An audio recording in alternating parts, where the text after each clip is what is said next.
प्रधानमंत्री मोदी के द्वारा की गई एक और बड़ी कार्रवाई ने कई बड़े बड़े मंत्रियों की हालत जो है पूरी तरह से खराब करके रख दी है। जैसा कि आप सबको पता है कि आज मॉर्निंग से ही मोदी कैबिनेट जो विस्तार है उसको लेकर अलग अलग तरीके के न्यूज़ पब्लिक के सामने आ रही थी, जहां पे बताया गया कि कई बड़े मंत्री को सिलेक्ट किया गया, नए मंत्री को सिलेक्ट किया गया और जो पुराने मंत्री हैं उनको हटा दिया गया। लेकिन आखिरकार वो बड़े मंत्री जो पुराने मंत्री हैं वो कौन है, किनको हटाया गया और उसके पीछे का रीजन क्या है। और सबसे बड़ी बात कि कुछ ऐसे खास मंत्री हैं जो कि प्रधानमंत्री मोदी के बहुत ही ज़्यादा करीबी माने जाते थे, उनको भी प्रधानमंत्री मोदी ने नहीं छोड़ा, मतलब कि उनको भी मजबूर कर दिया इस्तीफा देने के लिए।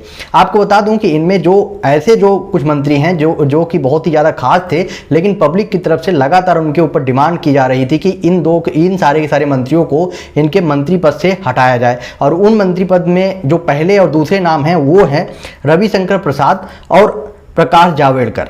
इन दोनों मंत्रियों का नाम काफ़ी टाइम से आप लोगों ने सुना होगा कि पब्लिक की तरफ से लगातार इनको लेकर अलग अलग तरीके के सवाल उठाए जा रहे थे, जहां पे लोगों की तरफ से डिमांड की जा रही थी कि इनको जो है इनके पद से हटाया जाए। और आखिरकार हुआ भी वही, और आज प्रधानमंत्री मोदी के द्वारा की गई कार्रवाई में इनको अपने मंत्री पद से इस्तीफा देना पड़ा। अब मैं आपको बता दूं कि इसमें कौन कौन मंत्री हैं जिन्होंने आज अपने पद से इस्तीफा दिया है। तो पहला जो है रविशंकर प्रसाद, जिसके बारे में बता दिया मैंने आपको। दूसरा है प्रकाश जावड़ेकर और तीसरा जो है थावरचंद गहलोत। और नंबर पे हैं रमेश पोखरियाल और 5वें नंबर पे हैं हर्षवर्धन और 6ठे नंबर पे हैं सदानंद गौड़। 7वें नंबर पे हैं संतोष कुमार और 8वें नंबर पे हैं बाबुल सुप्रियो और 9वें नंबर पे हैं संजय धोत्रे। 10वें नंबर पे हैं रतन लाल कटारिया। 11th पे हैं प्रताप चंद सारंगी और 12th नंबर पे हैं देबोश्री चौधरी। ये सारे के सारे जो मंत्री हैं इनको अपने पद से इस्तीफा देना पड़ा, क्योंकि जनता की तरफ से इन लोगों के नाम जो है पब्लिक के सामने आ रहे थे।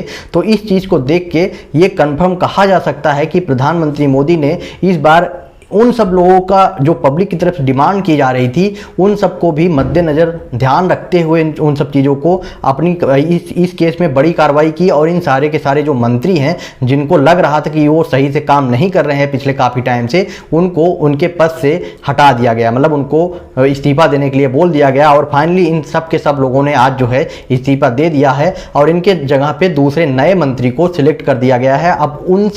अब जो नए मंत्री सिलेक्ट हुए हैं, अब उनसे जो है जनता को उम्मीदें हैं कि शायद वो जो है आगे आने वाले टाइम पे अच्छा काम करें। और जैसा कि प्रधानमंत्री मोदी के इस टाइम जो काफ़ी ज़्यादा अलग अलग तरीके के न्यूज़ पब्लिक के सामने आ रही हैं, जो काफ़ी ज़्यादा जो प्रॉब्लम्स आ रही हैं, उन सारी प्रॉब्लम्स को कहीं ना कहीं से ये लोग सोल्यूशन दे सकें।